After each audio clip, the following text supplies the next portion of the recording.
everyone. Thank you for being here. How many of you are here for the first time? Fantastic. Because you are seeing a miracle before your eyes. Back when Grove and I met in 2005, and I sent him a note the other day, and as I listened here to his presentation, I saw how big this miracle really is.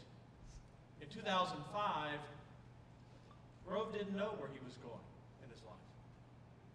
He had not yet been to a prison, to my knowledge. He was hurting and he was struggling. I was doing talk radio. That was 2 years we met before I even thought about running for office. So we got together on another project, needed to raise some money. One of those couples here tonight, Peter and Elizabeth Warren, Elizabeth Waring, who put money, kind of like putting seeds in the ground into a project. 5 couples did. That project didn't work out as we had thought, but came to fruition in another way, and those original seeds made all of this happen. So let's look at some other things that were amazing. As I said this to Grove in the note, and I didn't even know some of these things until tonight. Is that map, can we get that map slide up again? Is that possible? Grove? All those states? So here we are in 10 years. In 10 years, he is now a man on a mission. He has raised millions of dollars. If I had said, the one that has all the stars, with all the new states coming. I think it's the, yes, the stars. If I would have said to him that day in that Hendy's restaurant, you know, Grove, one day God has a plan for you, but it's going to mean you're going to have to raise millions of dollars. He would have said, who do I know with $1 million? And if he had said to me, you know, Dan, in a couple of years, you're going to run for the Senate, and you're going to get appointed to the Criminal Justice Commission, the Criminal Justice Committee, so that you are in a position to help me on this project that I don't even know yet I'm going to be involved in.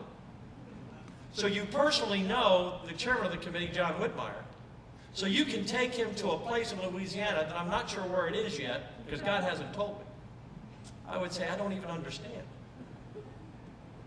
And then I'd become lieutenant governor. And those states, New Mexico. Lieutenant Governor John Sanchez, who I know very well, who I saw 2 weeks ago. Florida, Lieutenant Governor Quintero, who I know very well. Wisconsin, Lieutenant Governor Becky Clayfish, who this April we both were baptized in the Jordan River in Israel. North Carolina, Lieutenant Governor Dan Forrest, who I went to Israel with. Kansas, Lieutenant Governor Collier, who went with us in Israel and who's a Christian. Every one of those states, Grove. I'm now personal friends with all those lieutenant governors. Lieutenant Governor Griffin in Arkansas. In fact, this past summer, we had a lieutenant governor's conference in Austin. It was a Republican Lieutenant Governors Association. There are 31 in the country. And we never allow a nonprofit enterprise to speak. It's just the rule of the association. Because it's primarily a fundraising meeting, and so companies come in and they present their companies, and it helps raise money for the Lieutenant Governors Association to help getting lieutenant governors elected around the country. Well, someone had written us a check, but didn't want to talk. They just said, Dan, I'll help you. So when I went to our executive director in Washington, D.C., I said, I'd like Grover Norwood to come and speak about this seminary program. And he said, well, we don't do that because we don't let nonprofits speak. It has to be a paid slot. I said, I already have the check. And they don't want to talk. So Grove's going to talk. So Grove had a chance to come and present this to 28 Republican lieutenant governors. Now, folks, I'm not that smart or gifted. And neither is he. Now, he's anointed. He's anointed. He is a modern-day disciple. And what you're seeing up here are real miracles. We're just seeing them in a different way than we read about them in the Bible. So as we get to raising money, which we will get to this evening, or as a follow-up, you'll take this envelope home with you. Some of you in here are capable of writing a big check. Some of you are capable of writing a mid-sized check. Some of you are just capable of helping. But whatever you can do, I would urge you to max out. Because God called all of you who raised your hand for the first time here tonight for the first time. You're just part of the plan. And in 2005, you didn't know it either. Brenna, look at it. Another person in the plan. This is incredible to create that. And I want you to think about it. Because sometimes, you know, and I do so many speeches in Texas, 254 counties, I'm on the road all the time. And I do a lot of charitable events and not-profits and Christian events. They're all good. There's nothing like this, where you really see a living God at work. If we had Lazarus on the stage tonight, or any other person who was dead, as we know death, and Jesus came and raised him from the dead in front of us, you'd write the biggest check you could ever write. You'd volunteer as many hours as you could ever volunteer. You'd pray as hard as you've ever prayed. If you saw a blind man sitting over here who couldn't see, and Jesus healed them and they could see, you would do the same. If there were someone who couldn't walk, you would do the same, because you'd say, oh my goodness, look at those miracles. Let me tell you what, this is the same thing. 33 pastors who 10 years ago, when we were having lunch, were in prison or maybe committing a crime that threw them in prison. 33 more that graduated the following year.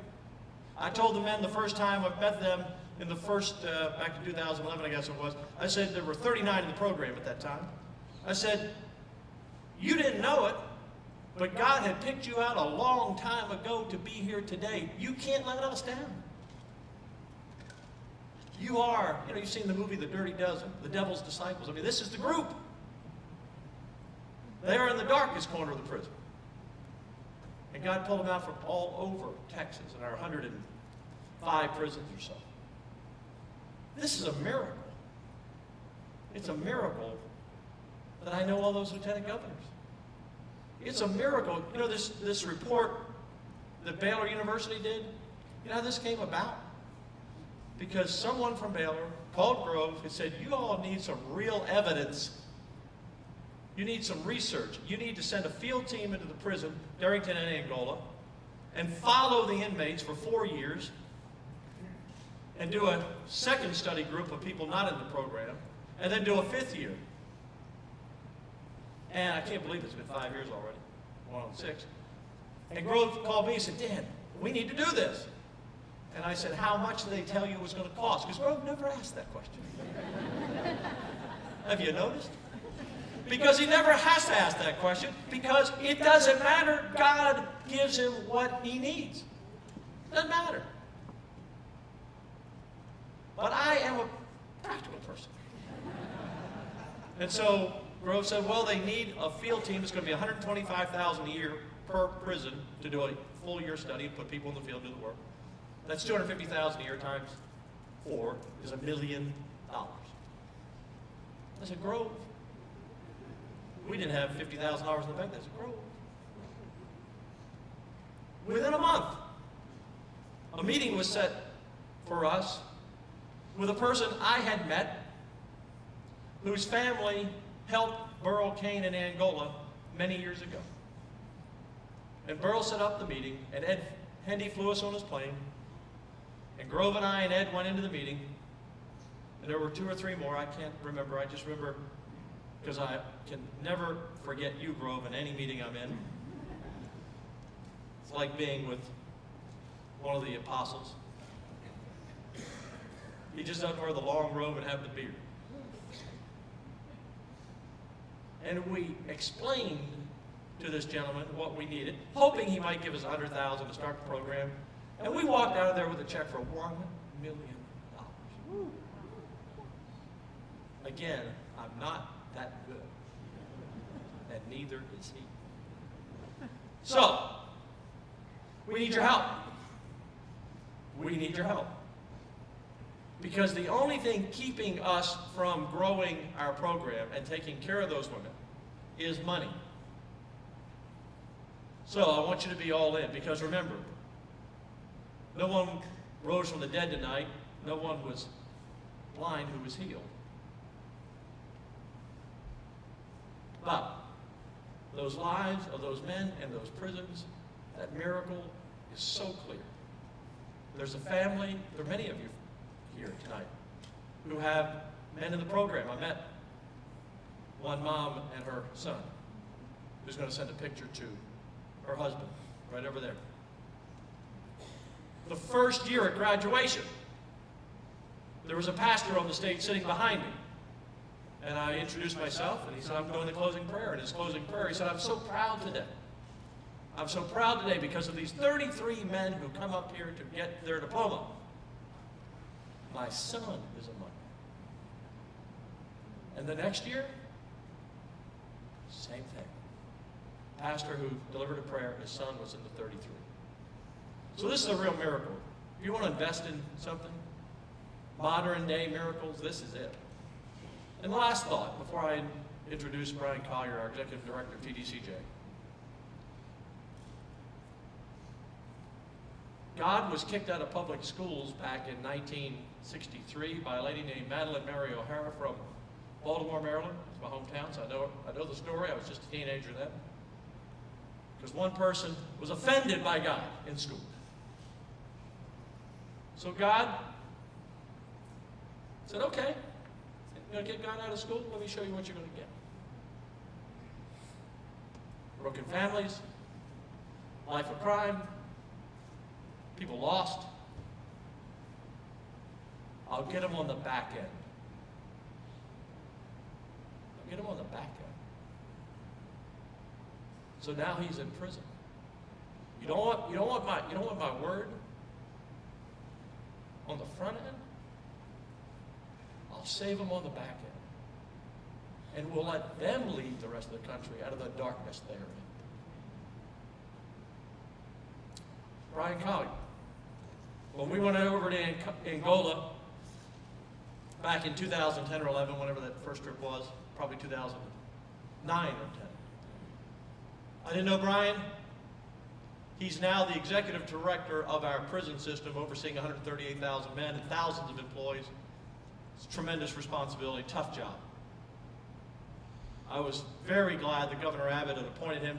Senator Whitmire and myself both recommended him, as did many others, because he started out as a clerk back in the 80s in the prison system and worked his way up from being an officer and a guard, and then in the parole division, and then moved up the executive ladder and became the assistant to the executive director. And that first night we were in the cabin because we stayed in Angola. You know, I was worried about that headline, if the media ever knew. Senator John Whitmire and Dan Patrick spend the weekend in prison. It was not a good, it's not something I was looking forward to, you know, the media. And we stayed in a cabin on the 1,800 acres of Angola. And we'd already been out to that cabin earlier in the day, and they said, we were talking to Earl Kane about, how about escapees? He said, well, you know, it's 1,800 acres. There's a Mississippi River over there. There are a lot of deadly snakes and alligators right there in that pond. Okay, we're staying in that cabin that night. only God, this tells me God has a sense of humor. Because a big storm blew out of nowhere. Now, in that prison was Bryan's, and I'm telling the truth, right, Bryan? Bryan's boss, Senator John Whitmire, and myself. Now, Grove wasn't with us. He decided to sleep in a jail cell on Ag Seg that night. I thought, Grove, why do you want to do that? It's because he didn't want to worry about an alligator coming into his bed. So the storm whips up. The wind starts to howl. And the door blows open. And the water is rising. And I'm not kidding. And I'm looking for something I can climb up on top of to get away from the snakes and the alligators if they come in. That's a true story. Fortunately, no alligators and snakes came in. But I got to know Bryan Collier. And once again, we needed the right people. God, see, when God planned all this, he knew about all the people, like all of you are going to be here tonight. He knew that the Waring's first big check was going to be used for something that would create this that they didn't know, that I didn't know, and the rest of us that made that initial investment. And so Bryan Collier, because Burl Cain said, this won't work if you don't have Christian men who are going to believe in the program. We don't need any wardens walking around. We don't need any executives that are walking around saying, you know, okay, another crutch. I'm going to give these guys in prison another crutch. We had to have people who believed and helped. So Brad Livingston, then the director, who's now stepped down, and Bryan got in there. And this program would not be a success without the people who wrote the checks. Without the Southwest Seminary, Dr. Patterson stepped up. Dr. Aldrin, all of you, all the teachers, all the professors, without all the volunteers, without Bryan, without everybody. But Bryan is a key. And what did God do? Said, this has gone so well, I'm not going to let Greg Abbott appoint someone that isn't going to do anything but help it grow. Another miracle. Thank you all for being here tonight. Bryan Collier.